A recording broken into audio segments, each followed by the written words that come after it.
තෙරුවන් සරණයි හැමදෙරෝනේ. තෙරුවන් සරණයි. හැමදෙරෝනේ මම හැම බුදු පිළිමයක් ගාවම පින් කැටයක් කෙවුවා හොයාගන්න නෑනේ හැමදෙරෝනේ. පන්සලේ. බුදු පිළිමලක පින් කැට තියන්න බුදුහාමුදුරුවෝ යාචකයේද?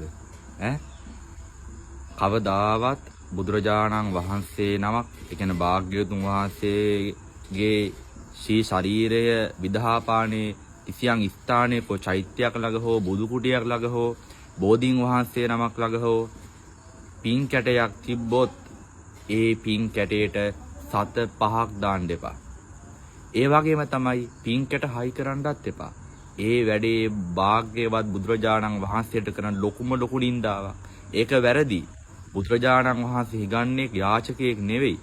ඒ වගේම තමයි භාග්‍යවතුන් වහන්සේ සල්ලි හොයන්න භාග්‍යවතුන් වහන්සේ ළඟ පින් කැටේ සල්ලි දාපල්ල කියලා භාග්‍යවතුන් වහන්සේ දේශනා කරේ නැහැ. ඒ වැරදි දේවල් කරන්න එපා.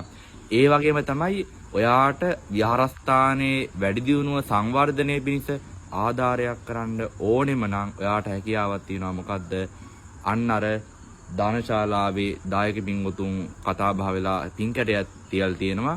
ඒකට කට්ටිය ඔන්න විහාරස්ථාන ලයිට් බිල් ගෙවන්න, වතුර බිල් ගෙවන්න ඒකට ආධාර කරනවා. ඔයාට ඒකට කරන්න පුළුවන්. හැබැයි අපි අපේ පන්සලේ කිසිම බුදු පිළිමයක් ළඟ, කිසිම බෝධීන් වහන්සේ නමක ළඟ පින් කැට තියන්නේ නැහැ. ඒක බුදුදහමට අනුව වැරදි. වැටුණාද? මට හොඳට තේරුණා හොඳනේ. ඒ වගේම තමයි මේ එහෙම පින් කැට තියෙන තැන් ස්ථාන නැති. ඒවට මම වැරද්දෙක්ටම කියනවා නෙවෙයි. මම අපේ පන්සලේ මෙහෙම නැහැ. දැන් එච්චරයි. හරිද?